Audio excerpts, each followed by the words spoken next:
भाई आईपीएल सिर्फ क्रिकेट नहीं है, आईपीएल है भारत की सॉफ्ट पावर। आईपीएल एक मैसेज है दुनिया के लिए, पड़ोसियों के लिए और क्रिकेट चलाने वाले सिस्टम के लिए। और जब इस सिस्टम में मुस्तफिजुर रहमान का नाम आया तो मामला सिर्फ एक लेफ्ट आर्म पेसर का नहीं रहा, मामला बन गया भारत किसे अपने सबसे बड़े मंच पर खेलने देता है और किसे नहीं। वैसे दिसंबर में हुए नीलामी के दिन सब कुछ नॉर्मल था। अबू धाबी में पिछले महीने जब आईपीएल मिनी ऑक्शन हुआ तो केकेआर की टेबल पर शाहरुख की फ्रेंचाइजी प्लानिंग मोड में थी। उनके पास डेटा था, एक्सपीरियंस था, डेथ ओवर्स का ऑप्शन चाहिए था और तभी आया नाम मुस्तफिजुर रहमान का। बोली लगी, बोली बढ़ी और फिर हैमर गिरा 9.2 करोड़ में। बांग्लादेश का सबसे महंगा आईपीएल खिलाड़ी, केकेआर का नया विदेशी पेसर।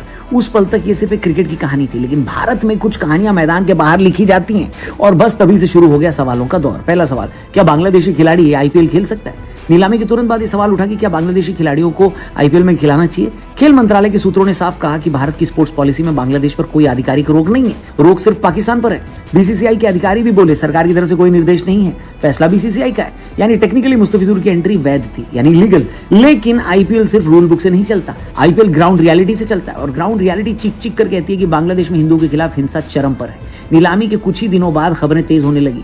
पिछले कुछ दिनों में 3 हिंदुओं की हत्या, उनके घर जलाए जाने की रिपोर्ट्स, महिलाओं पर अत्याचार के आरोप। ये सिर्फ कोई फॉरेन न्यूज नहीं थी, बल्कि ये खबर भारत के सोशल इकोसिस्टम में गूंजने लगी थी। और सवाल उठने लगा कि जब पाकिस्तान के खिलाड़ी बैन है, 1 दशक से आईपीएल नहीं खेल सकते, तो बांग्लादेश के खिलाड़ियों को क्यों मौका मिल रहा है?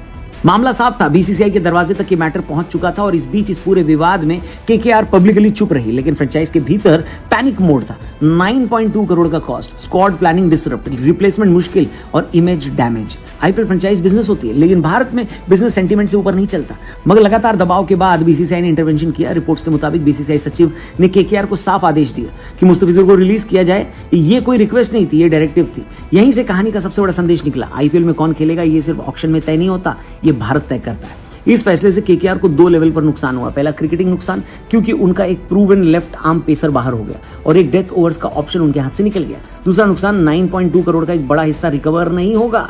आईपीएल में ऐसा पहले भी हुआ, लेकिन रेयरली इतनी हाई प्रोफाइल वजह से। खैर, मैं आपसे आपके ओपिनियन जानना चाहता हूं, क्या पाकिस्तान की तरफ बांग्लादेश के खिलाड़ियों को भी आईपीएल में बैन कर देना चाहिए, या फिर अभी क्योंकि बांग्लादेश में जो हालात है उसके हिसाब से भी रोक देना चाहिए? बाकी जब हालात नॉर्मल हो जाएंगे, 2 देशों के बीच रिश्ते थोड़े बेटर हो जाएंगे, तब बांग्लादेशी खिलाड़ियों को वापस से आईपीएल में लेना चाहिए। तब तक उनको बाहर ही रखना चाहिए, जैसे कि पाकिस्तानियों को रखा गया है। जो भी आप सोचते हैं, जो भी हो आपकी राय इस मैटर पे कमेंट करके बताना, चैनल को सब्सक्राइब करके